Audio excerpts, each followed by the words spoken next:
Hello, আসসালামু আলাইকুম। কেমন আছেন সবাই? ভালো আছেন? আমিও ভালো আছি। আজকে একটা নতুন রেসিপি নিয়ে আসলাম, চালতার মোরব্বা। দেখেন তো আমি কিভাবে বানাচ্ছি, একটু দেখবেন সবাই। এই যে আগে চিনি দিলাম, আপনার চালতা অনুযায়ী চিনি দিবেন, ঠিক আছে? চালতা অনুযায়ী চিনি দিলে আপনার পারফেক্ট হবে। আমি একটা তেজপাতা দিয়ে দিলাম, দারচিনি দিয়ে দিলাম, এলাচ দিয়ে দিলাম।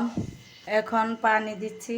পানিটা পরিমাণ মতো দিবেন, যেন চিনিটা বেশি পানি মানে পাতলা না হয়ে যায়, একটু ঘন হলে তারপর আমরা চালতাটা দিব। একটু জাল হোক। এই দেখো, পানিটা ফুটে গেছে, অনেক সুন্দর চিনির রসটা।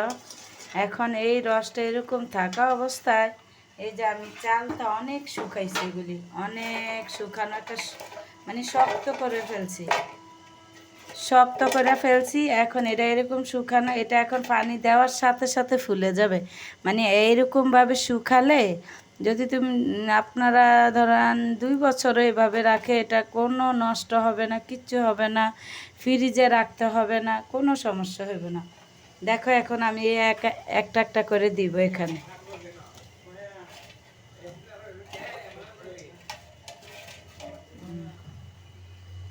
এই যে এখন আমি এটারে লাড়বো, লেড়ে ঢাকনা দিয়ে দিব, দিলে এটা পুরা সম্পূর্ণ ফুলে যাবে।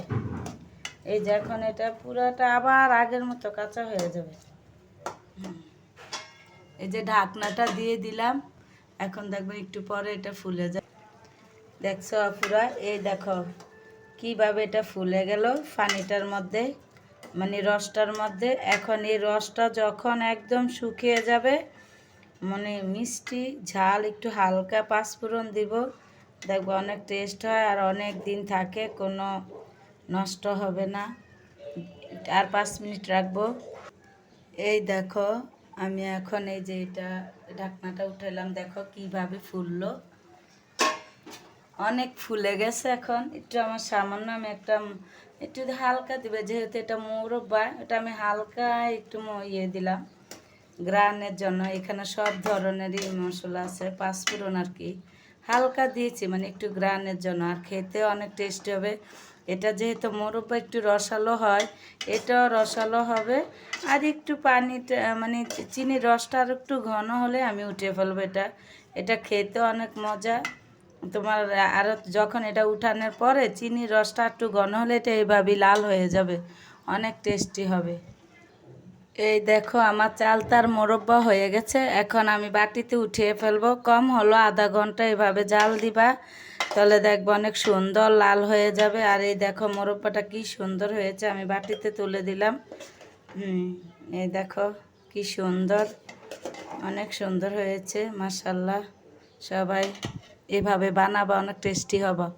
এই দেখো পানিগুলি শুকানোর পরে কেমন হয়েছে, অনেক সুন্দর কালারফুল।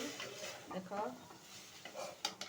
এভাবে শুকিয়ে ফেললে এটা অনেক টেস্ট হবে, অনেক দিন থাকবে। দেখো চিনি নাই, চিনিটা পুরো শুকিয়ে গেছে, এখন লাল হয়ে গেছে আচারটা। এটা হলো আমি তো হালকা একটু মানে সামান্য আমার নিজের ঘরে তৈরি করার এই যে একটু মরিচ আর ওই যে এটা গুঁড়া না কি বলে, মানে পাঁচফোড়নের মতো ওরকম আমি এটা ঘরে বানিয়েছি, ওই মশলাটা দিয়েছি, এই জন্য অনেক লাল হয়েছে, অনেক সুন্দর হয়েছে। দেখো এভাবে যদি করো তোমরা 2 বছরে এই মোরব্বাটা কিচ্ছু হবে না। তাহলে রাখি, আসসালামু আলাইকুম, সবাই ভালো থাকবা।